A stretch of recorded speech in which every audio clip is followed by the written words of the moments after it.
동료는 몇 년 전에 집 사서 자산을 몇 억 불렸다던데 나만 못 샀어. 이 영상은 상승기에 집 못 사서 상대적 박탈감을 느낀다 하시는 분들에게 격려가 되었으면 하는 마음에서 만든 영상임을 밝힙니다. 안녕하세요, 호우양입니다. 우선 오랜만에 썸네일로 어그로를 좀 끌어보았습니다. 미리 죄송한 말씀 전합니다. 제가 친구들에게 가장 많이 받는 질문 중에 하나가 바로 지금 집 사도 돼? 입니다. 그 답은 지역에 따라 친구의 소득에 따라 다 다른데요. 주위에 물어볼 사람이 없어서 집을 매수할지 그냥 전세로 살지 고민이 되시는 분들에게 도움이 될까 싶어서 제가 친구들에게 하는 조언을 최대한 이 영상에 담아보려고 합니다. 본인의 상황에 맞는 결정을 하실 때 이 영상이 조금이나마 도움이 되셨으면 합니다. 집을 살지 말지 고려 중이시라면 집값이 언제 오르고 언제 떨어지는지 그리고 현재 부동산 상황은 어떤지 알고 계셔야 된다고 생각을 해요. 그래서 결정에 도움 되시라고 꼭 알고 있어야 하는 집값 상승 하락 원인에 대해서 짚고 넘어갈 건데요. 만약 집 지금 사야 돼? 라는 결론만 보고 싶으시다면 제가 자막에다가 시간대를 적어 놓을 테니까 그 시간대로 가셔서 보시면 될 것 같습니다. 시작 전에 저는 부동산 전문가가 아님을 밝힙니다. 그냥 동네에 부동산 좀 잘 안다는 언니가 주관적인 의견을 이야기해준다 정도로 받아들이시면 좋을 것 같고요. 또한 제가 말씀드리는 내용이 정답은 아니니 본인의 상황에 맞는 결정을 하셔야 된다는 거 기억해주세요. 집값은 언제 오를까요? 시장 경제의 원리대로 수요보다 공급이 부족할 때 집값은 오릅니다. 즉, 팔려는 사람보다 사려는 사람이 많을 때 집값이 오르겠죠. 제가 서울에 살고 있다 보니까 수도권 상황만 잘 알고 있는 편이라서 수도권 상황에 대한 내용을 중심으로 이야기를 할 것 같아요. 양해 부탁드리고요. 대표적으로 공급이 부족한 경우는 더 이상 아파트를 지을 땅이 없을 때입니다. 서울 지역을 생각해 볼게요. 서울 지역은 계속 집값이 오를까요? 장기적으로는 우상향 곡선을 그릴 것이 분명합니다. 왜냐하면 서울에 살고 싶어하는 사람들은 계속해서 늘어나는데 서울에는 더 이상 아파트를 지을 땅이 없거든요. 최근에 용산역 개발한다고 발표를 했잖아요. 엄청난 공급량이라면서 미니 신도시라고 막 하는데 겨우 8,000세대더라고요. 미니 신도시가 아니라 초미니 신도시예요. 서울 인구가 1천만인데 8,000세대가 웬 말인가요? 8,000세대면 겨우 2만 명에서 3만 명 정도를 수용할 수 있는 세대수에 불과해요. 정말 턱없는 공급량이죠. 여러분, 서울이 분지인 건 알고 계시나요? 서울 지도를 조금만 주의 깊게 보시면 북한산, 청계산, 관악산, 도봉산 등으로 둘러싸여 있는 분지임을 알 수 있어요. 산으로 둘러싸여 있는 분지이다 보니까 서울 땅의 희소 가치가 높겠죠. 서울에 내 집 마련을 꿈꾸고 계시다면 당장 지도부터 열어서 서울에 아파트를 지을 수 있는 땅이 남아있는지 한번 찾아보세요. 서울에는 더 이상 대규모 아파트를 지을 수 있는 땅이 없습니다. 또 다른 예로 분당과 일산을 한번 볼게요. 분당과 일산의 매매가 흐름만 공부를 해도 부동산에 대해서 엄청 공부가 됩니다. 분당과 일산 모두 2000년대 상승기에 엄청나게 집값이 올랐던 곳들인데요. 2013년에 시작된 부동산 상승기에는 분당과 일산이 서로 다른 양상을 보입니다. 분당은 또 한 번 엄청난 상승률을 보여주면서 집값이 계속해서 올랐지만 일산의 경우 분당의 상승률만큼은 따라가지 못했어요. 그 이유는 정말 여러 가지가 있지만 제가 일산을 직접 가보고 나니까 더 크게 실감했던 원인이 있었는데요. 자유로를 타고 일산을 쭉 들어가는 길에 보니까 옆으로 평지 땅이 정말 많이 있더라고요. 저는 수도권에 이렇게 평지로 비어있는 땅만 보면 가슴이 두근두근합니다. 저기에 아파트를 다 지으면 대체 몇 세대야? 하면서 일산은 주변에 평지 땅이 많습니다. 일산을 대체할 땅이 아직 많이 남아있다는 거죠. 반면 분당은 한번 가보시면 알겠지만 다 산으로 둘러싸여 있어서 더 이상 평지가 남아있지 않아요. 제가 대학 다닐 때만 해도 학교 가는 길에 버스 지나치다 보면은 지금 판교가 있던 자리가 모두 다 평지 논밭이었거든요. 근데 그곳이 이제 판교로 다 지어지면서 더 이상 분당에 평지가 남아있지 않아요. 그나마 서현동 쪽에 먹자골목에 평지가 남아있는데 그것도 역시나 개발 계획이 세워졌더라고요. 본인이 살고 있는 지역의 집값이 어떻게 흘러갈지 조금이라도 예측해보고 싶으시다면 개발할 수 있는 평지가 얼마나 남아있나만 보셔도 조금이라도 예측하실 수 있어요. 부동산 시장이 호황기로 들어서면 건축회사는 이 평지를 개발해서 아파트를 팔 생각을 할 것이고 그렇게 분양한 아파트가 입주를 시작하면 공급량이 쏟아지면서 집값이 조정을 받을 수도 있는 거죠. 수요가 늘어나는 이유는 여러 가지가 있지만 그 중에서 가장 대표적인 게 바로 직장이 늘어나는 것입니다. 이것도 분당과 일산을 보면서 공부하면 좋아요. 예전엔 분당이나 일산 모두 서울 출퇴근하는 사람들이 살고 있는 위성도시에 불과했습니다. 하지만 분당의 경우 판교 테크노밸리가 들어서면서 엄청난 일자리가 생기게 되었어요. 덕분에 지금은 자족도시나 다름이 없게 되었습니다. 반면 일산의 경우 판교 테크노밸리처럼 대규모 일자리가 늘어나진 않았죠. 이 차이가 매매가 상승률의 차이를 불러온 겁니다. 즉 자신이 살고 있는 도시의 집값이 오를까 궁금하다면 일자리가 늘어날 이슈가 있는지 꼭 확인해 보셔야 돼요. 사실 집값이 오르는 이유는 이것 이외에도 가구수의 증가라던가 등등등 여러 가지가 있는데요. 그 중에서도 가장 중요하고 간단한 것만 한번 이야기를 해보았어요.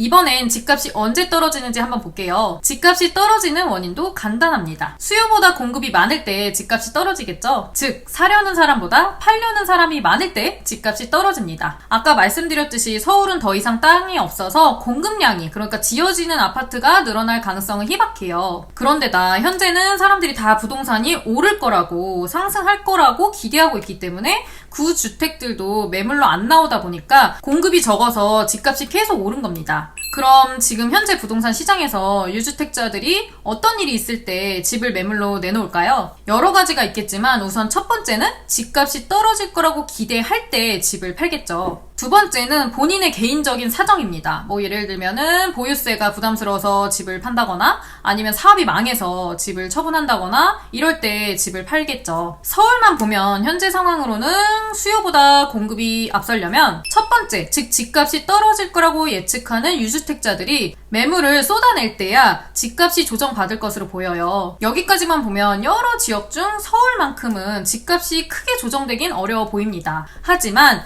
절대 불가능한 건 아니에요. 절대로 집값이 떨어지지 않는다 하는 건 아니라는 거예요. 여러분, 지금까지 서울 집값이 떨어졌던 게 언제인지 알고 계신가요? 90년대 이후로만 보면 90년대 초에 1기 신도시 분양을 할 때 집값이 크게 조정을 받았고요. 두 번째는 IMF 때, 세 번째는 2008년 리먼 브라더스 사태 때 조정을 받았습니다. 90년대 초의 경우 이제 공급이 쏟아지면서 집값에 영향을 받은 건데요. 두 번째, 세 번째의 경우 수요 공급과 관계없이 경기가 안 좋아지면서 실물 경제까지 타격을 받은 거예요. 전체적으로 경기가 위축되면 사람들은 집값이 곧 떨어질 거라고 예측을 하게 되고, 집값이 떨어질 거라고 예측하는 사람들이 계속해서 매물을 내놓으면서 집값이 차츰 떨어지는 겁니다. 그럼 진짜 이제 본론으로 돌아와서 집을 지금 사도 될까요? 아주 개인적인 의견임을 다시 한번 밝힙니다. 또한 이미 자산이 충분해서 어느 집이든 대출 없이 살 수 있다.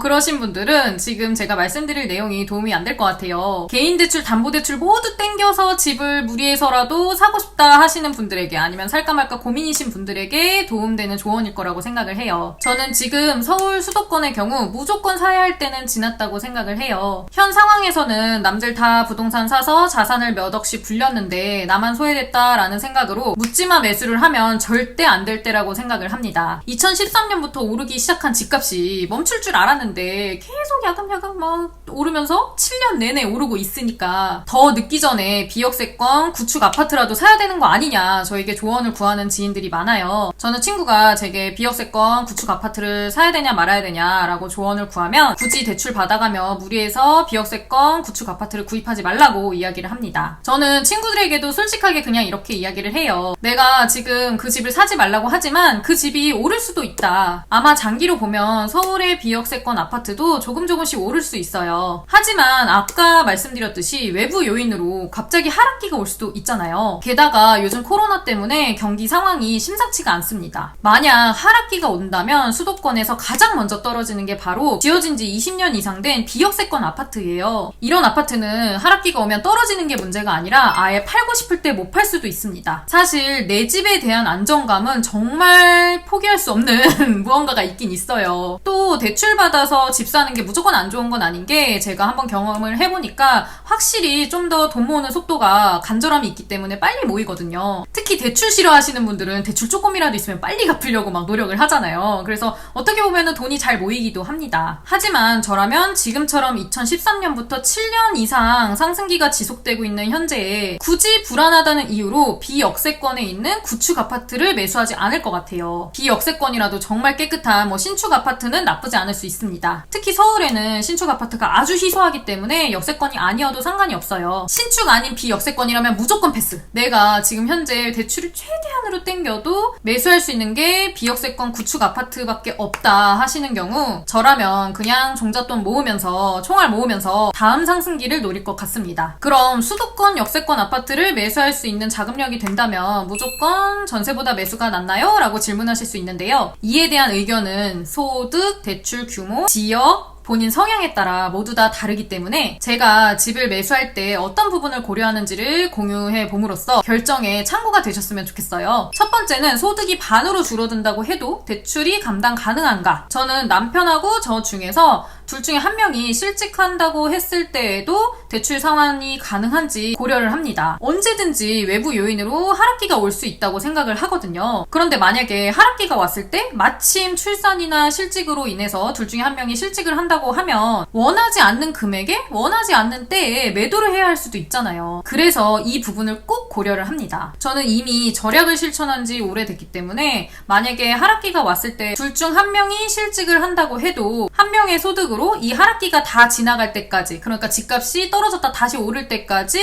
대출 상환을 하면서 생활을 하면서 견딜 수 있다는 결론이 나서 현재 살고 있는 집을 매수할 때 엄청나게 대출을 많이 받고 매수를 했어요. 두 번째는 하락기에도 견딜 수 있는가? 이건 예를 들어서 설명을 해볼게요. 예를 들어서 8억짜리 서울의 역세권 아파트를 매수 고려한다고 가정을 해볼게요. 이 아파트의 매매 시세는 8억이고 전세는 4억이라고 가정을 해볼게요. 저는 매수를 고려할 때 이 아파트의 매매가가 전세가율 80%까지 떨어질 수도 있다는 생각을 꼭 해봐요. 즉 전세가 4억이니까 최악의 경우 집값이 5억까지 떨어질 수도 있다고 생각을 꼭 해보는 겁니다. 그런데 만약 서울같이 전세가가 꾸준히 조금씩은 증가하는 지역이다라고 하면 몇 년 뒤 전세가가 어느 정도 될지까지 예측을 하면서 전세가율 80%를 계산을 해보는 거예요. 한 번 하락기가 오면 5년 이상 지속될 가능성이 크기 때문에 그 5년 동안 대출 상환을 하면서 버틸 자신이 있는지 고려해서 매수를 결정합니다. 매수를 고려하는 아파트가 수도권, 역세권 아파트고 두 가지 모두 감당 가능한 자산 규모고 소득이고 자기 성향이 맞는다면 저는 현재 부동산 상황에도 매수하시라고 조언하고 싶어요. 비역세권 구축 아파트 안 되고요. 아파트 외 부동산도 안 됩니다. 만약 둘 중 하나라도 나는 감당 안 된다라고 결론을 얻었으면 그냥 미련 없이 전세 살면서 총알을 모으시라고 조언하고 싶어요. 마지막으로 친구들은 결혼할 때 집 사서 자산을 몇 억씩 불렸는데 나만 그대로야 싶어서 감당도 안 되는 대출 끌어다가 집 매수할까 고민이신 분들에게 너무 조급하게 생각하지 마시라고 이야기하고 싶습니다. 여러분, 신혼부부의 경우 이제 겨우 30대일 가능성이 큰데 은퇴하기 전까지 아까 말씀드렸던 IMF나 리먼 브라더스 사태 같은 외부 요인이 절대 없을까요? 저는 절대로 그런 일이 일어나지 않을 거라고 확신할 수 없다고 생각을 합니다. 아니 그냥 솔직히 이야기를 하자면 리먼 브라더스 같은 사태가 저희가 사는 동안 언젠가는 한번 일어날 거라고 생각을 해요. 저도 현재 집이 한 채 있지만 언젠가 하락기가 올 거라고 항상 생각을 하고 있습니다. 너무 현재 최근 5년, 7년만 보지 마시고 10년 후, 20년 후 좀 더 멀리 내다보실 필요가 있을 때라고 생각을 해요. 기회가 지금만 있는 건 절대 아니라고 생각을 합니다. 무주택자분들 모두 다 힘내셨으면 좋겠어요. 오늘 제가 준비한 영상은 여기까지고요. 오늘 영상도 도움이 되셨다면 아래에 좋아요, 구독하기 잊지 마시고요. 다음 영상에서 또 뵙겠습니다. 안녕!